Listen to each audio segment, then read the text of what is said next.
नेतृत्वाखाली सुरू आहे। काल सचिन आले होते, तेजस्वी सूर्या पहिल्या दिवशी आले होते, प्रल्हाद जोशी साहेब येऊन गेले, प्रभाकर कोरे, सगळे रती मारती येऊन गेल्यात। शेवटला म्हणतात ना ते स्लॉग ओव्हर्स, आमची परिस्थिती मॅच जिंकायची काय नाही जिंकायची तुझ्यावर आहे बाबा। 2च ओव्हर शिल्लक आहे, काय करतोस कर, आडवं तिडवं बॅट घुमव, लागला बॉलला तर लागू दे, नाही लागला तर गप गुमानं घरात पॅव्हलियन मध्ये जाऊन बस। तशी आमची परिस्थिती केल्यात बघ। आम्ही बी काय म्हणायला लागलोय, जिंकायचं काय हारायचं माहिती नाही, बॅट दिल्यात दे दणका, काहीतरी होऊ दे तिकडं। आणि सांभाळायला गिरीश साहेब बसलेत, पुढे काय बोलणार आहे त्यांचं सगळं ऐकून घेऊया। पण मला बोलायला दिलं म्हटल्यानंतर मी त्या भूमिकेत थोडंसं बोलण्याचा प्रयत्न करायला। मला इतकंच सांगायचं या प्रसंगी की शिक्षण क्षेत्र हे एकमात्र क्षेत्र, मी फार वेळा सांगितलं, तुमची किती सुंदर कपडे घाला एक दिवस फाटून जातील, किती चांगलं घर बांधा एक दिवस ते घर निश्चित पडणार आहे, किती चांगले दागिने घाला त्याची चोरी होऊ शकते, किती पैसा कमवा त्याची चोरी होऊ शकते, पण जे आपल्याला ज्ञान मिळतं ते ना कधी संपतं ना त्याची कधी चोरी होते, ते कधीच न संपणार न चोरी होणार। आणि बीके मॉडे 7 लोकांच्या बद्दल मला इतकंच सांगायचं आहे, दिल सच्चा कर्म अच्छा बाकी भगवान की इच्छा।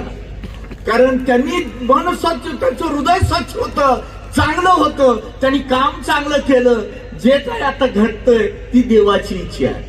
आणि आम्ही सगळीजण फार जणांना अहंकार असतो, मी केलो माझ्यामुळं, आमच्यामुळं तुमच्यामुळं कुणाच्यामुळंच काही नसतं, जे काही घडतं त्याच्या हातात किल्ली आहे। आम्ही फक्त जसं गिरीश ओक साहेब मंचावरती येतात त्यावेळी डायरेक्टर सांगितलेलं तेवढंच करतात, स्वतःचं थोडंफार घालू शकतात, सगळं घालू शकत नाही, डायरेक्टर सांगेल तेवढंच ऐकायचं असतं। आम्ही सुद्धा तेच सगळेजण करायला लागलोय, फक्त आमच्यात अहंकार जरासा घुसलाय, मी केलं माझ्यामुळं आहे, माझ्यामुळं काहीच घंटा नाही, सगळं काय आहे त्याच्यामुळं आहे।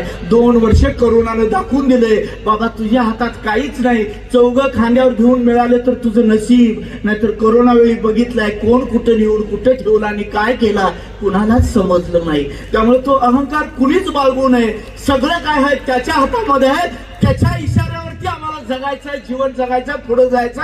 आणि बेळगाव तर विशेष करून आणखी एका गोष्टीचा मला इथं उल्लेख करायचा, मुद्दाम सांगावंसं वाटतंय, मला अभिमान आहे या गोष्टीचा। बीके मॉडेलच्या बाबतीमध्ये कन्नड आणि मराठी दोन्ही मीडियम मधल्या शाळा या पटांगणामध्ये, या कॅम्पसमध्ये, या शाळेमध्ये चालवण्याचं धाडस तेव्हापासून केलं जातं जिथं मराठी कन्नडचा वाद अनेक वर्षापासून चालू आहे। मी त्या वादाबद्दल कधी बोललो नाही, बोलणारही नाही, कारण मला इतकंच माहित आहे, सांगायचं आहे, भाषा संवाद साधण्यासाठी असते, वाद घालण्यासाठी नसते।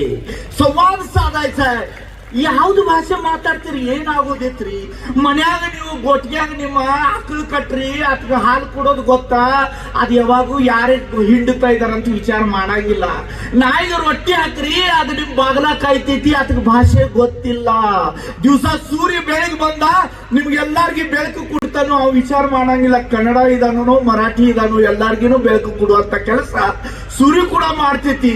ಆದ್ರೆ ಕೆಲವು ಮಂದಿ ಉದ್ಯೋಗ ಹಾಕಿ ಕೂತಿದಾರು, ನಾ ಕನ್ನಡ ನಾ मराठी, आणि सगळ्यात मजा काय माहिती काय, जे मराठी ओरडतात ಕನ್ನಡ ಚೀರ್ತಾರಲ್ಲ ಇವ್ರು ಏನು ಮಾಡಿಲ್ಲ ಭಾಷೆ ಸಲುವಾಗ, ಇವ್ರು ಏನು ಮಾಡಿದಾರೆ ಎಲ್ಲ ತಂದು ದುಕಾನ್ ನಡ್ಸಕ್ ಶ್ರಮಿಸ್ಬೇಕು, ಇದು ರಾಜಕೀಯ ವೇದಿಕೆ ಅಲ್ಲ, ಆದ್ರೂ ಹೇಳ್ಬೇಕು ಅನ್ಸ್ತಂತ 2 ನಿಮಿಷ ಮಾತಾಡ್ನೆ ಅಷ್ಟೇ, ಆದ್ರೆ ಅದ್ರ ಮೇಲೆ ಚರ್ಚೆ ಮಾಡಕ್ ಹೋಗೋದಿಲ್ಲ।